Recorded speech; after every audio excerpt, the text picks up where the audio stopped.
What's up, guys? Welcome back to another video. Today I'm going to be giving you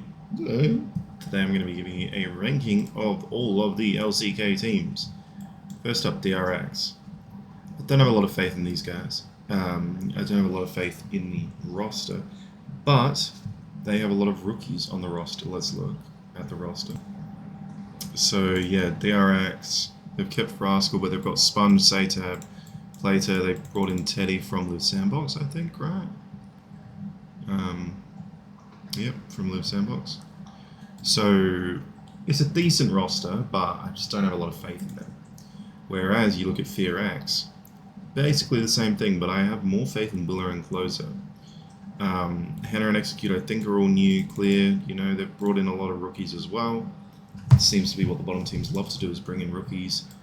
I think FearX is better than DRX. Will remain to be seen, but that's what I'm thinking. And then OK Bro has Morgan. So already, yeah. But like, OK Bro's a good team. I'm an OK Bro believer. And I think they've got a pretty decent team with a few rookies in there. Gideon and Envy, to my knowledge. But they've got Morgan, Karis, Effort. It's a good roster. It's a good roster. I have more faith in their rookies than in FearX and DRX's rookies. Just from the little bit that I've seen of them. So that's where I'm going to put them. Now, Nongshim is a roster that is like entirely rookies. The only non-rookies on this team were rookies last year, basically. It's a complete rookie team. They've also got me on their roster, so, you know, obviously I'm going to carry. But I think Nongshim's our first C-tier team. I've actually kind of done a mental math of where I'm going to put the teams already, but I think Nongshim has a lot of room to improve. They improved last year. Split on split, I think they went from 10th to 8th. They could be 6th now. I'll just put them up here. They could still be about 8th, 7th, something like that. I'd still put them up here because they've got a lot of rookies that could improve this year. They've got a lot of rookies from last year that could continue to improve. KDF, they got the T1 buff. KDF's an interesting one because Kwandong Freaks, they're also a lot of rookies, but they've kept Bulldog along, they've kept Taeyun along, and Andil. Well, the only thing that have changed really, they were all rookies last year to my memory, but they brought in Cuz from KT Rolster, who was a good jungler, a bit int, but overall a good jungler. So I think he's going to improve the whole team dynamic. There are a lot of rookies, they've played with T1 during Worlds, hopefully that pushes them to improve. Now in the Dark Horse category, Dark Horse, KT Rolster, man. If Pyosik, Deft, and Beryl can live up to their Worlds 2023 caliber, right? Because at Worlds 2023, these guys were elite. Obviously, they won the whole thing. Now, obviously, Zeka and I think it was Keen. It was where's the Hammer roster? It was Kingen, I think. Kingen and Zeka did that, but you know, Kingen was kind of just a mid top laner, wasn't he? To my understanding. Yeah, look at his results. You know, he was and is a mid top laner. I think the real standout on that team was Zeka, of course. But again, you look at Zeka's results. He clearly peaked right here. He barely made it as a 5th, 6th tier team, then 2nd, 1st one. And, you know, he's been a bit better this year, but he's still improving. We'll get to Zeka in a minute. But I think BDD is consistently better than Zeka is. So the real question on this roster is Perfect. If Perfect, in this year, can become a Zeus-esque rookie top laner, you know, he can actually massively improve, prove that he's worth being on KT Rolster, and Pyosik, Deft, and Beryl. If Pyosik, Deft, and Beryl, so there's one if Pyosik, Deft, and Beryl can be as good as they were at Worlds 2023, and if Perfect can actually perform as an LCK tier top laner and not like a rookie, then I think they're my dark horse. They could win the whole thing. Who's to say? So then next up, we've got the World's top laner, Kingen. We've got Showmaker, Aiming, which I think is an upgrade, Kellen. Because Def was a bit inconsistent last year, for sure. And then Canyon to Lucid. So obviously Lucid is a downgrade, but the question is, can this roster do anything? If Kingen and Lucid can get some good synergy, if Lucid can be a good replacement jungler, because they've had to replace Canyon, who was the GOAT LCK jungler. If they've found someone in Lucid who actually can replace him, then I have a lot of faith in this roster. But Lucid could not be a good replacement. So I'm actually going to give them Dark Horses. Because, you know, Lucid could be shit, Lucid could be good, it remains to be seen. Next up, we've got Hanwha Life Esports. So Hanwha has done something very interesting. They've taken Doran from GenG, Peanut from GenG, and Delight from GenG. So they've got 3 of the reigning back-to-back-to-back LCK champions, as well as Zeka, the World's 2022 champion, and then Viper, who's the GOAT. Now, I haven't seen performances out of Viper that make him GOAT to me. But I didn't watch his teams when he was considered the GOAT. And now he's come to LCK and he has not performed up to the level.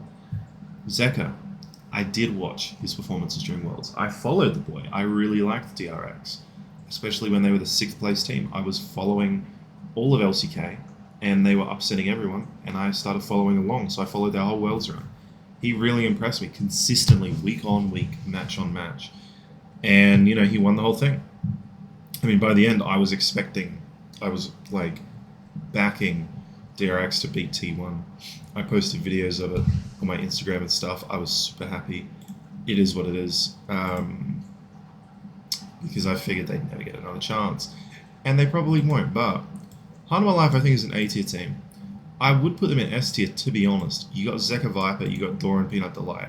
Should dominate LCK at the very least, if not do well internationally with Zeka and Viper. But look, I don't know. We'll have to see how the team synergy works. We'll have to see how they play together this coming week. So let's get on to GenG. You got Keen from KT Rolster. You got Canyon from D+. You got Chovy Pays, and then you got Lehens from KT Rolster. So they brought in the top support of KT Rolster, which is fine. I think that's a good replacement. KT Rolster was the 4th best team that year. Chovy and Pays were the best mid, best AD carry. So, you know, you put, I'm talking about LCK specifically, you put a 4th place guys, team could become better by doing that. Canyon is the big thing on GenG, honestly. Like, I think GenG becomes an S tier team purely because of Canyon. Honestly, I'd put them S+, but it is what it is. I think Canyon's a massive upgrade from Peanut. I think Canyon is arguably the best jungler in the whole league. Obviously, all of these guys won back-to-back-to-back-to-back 3 times in a row. But Pays, sure. Chovy, sure. Delight, Lehens, they're fine. Pays is the carry in the bot lane. Chovy is the carry in the mid lane. Peanut was struggling a lot of times. He had a lot of good performances, a lot of weak performances. Doran was absolutely a carry. He was gapping everybody. He was gapping Zeus.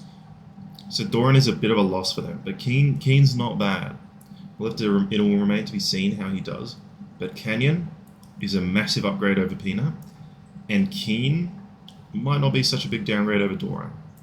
Chovy and Pays are still the best mid AD carry, and Canyon is the best jungler in the league, in my opinion. So having a 3rd or 4th best top laner and a 3rd or 4th best support should not change shit. They should dominate the entire region all year. And now T1, reigning world champions. I think they're going to choke. My expectation is I love T1, so I expect them to not do well, and if they do, that's good.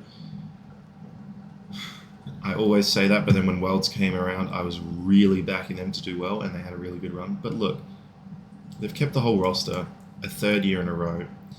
It's rough because their first split together, they went undefeated, right? And then they choked and didn't win MSI. Their second split together, they went like 16-2 or something. They had a really good first year, but they lost Worlds to TRX in a very close series. They lost MSI in a 3-2. Then their second year together, they got 3-0 by GenG a few times.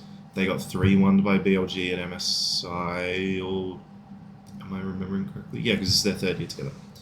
Yeah, they had a really rough start of the year. losing to GenG, losing MSI, losing to GenG, losing Faker during the year, etc., etc. The only thing they did was have a really good Worlds run, which is fine. But, you know, a lot of teams have had good Worlds runs and not performed after that.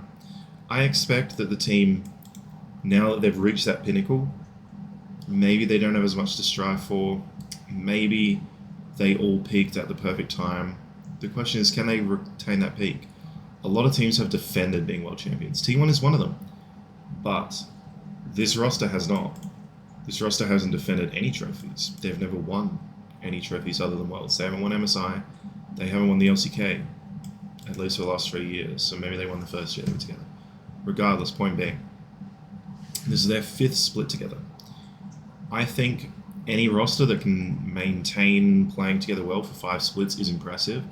A Worlds winning roster that can maintain their level for 2 splits into a 3rd split is insane. It's happened a few times, but more often than not, the Worlds winning team makes it to Worlds and falls short. I think T1's going to be a good team. I think they're going to be a good team, but I still think they're going to lose to GenG this year, especially since GenG has upgraded to Canyon. I think Canyon's going to gap Owner. Look, Owner had a really good run at Worlds, but Owner in LCK was inconsistent, I'm going to say it.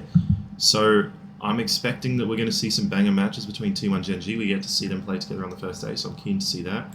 What do you guys think about the list? Do you agree? Do you disagree? Let me know your thoughts in the comments down below.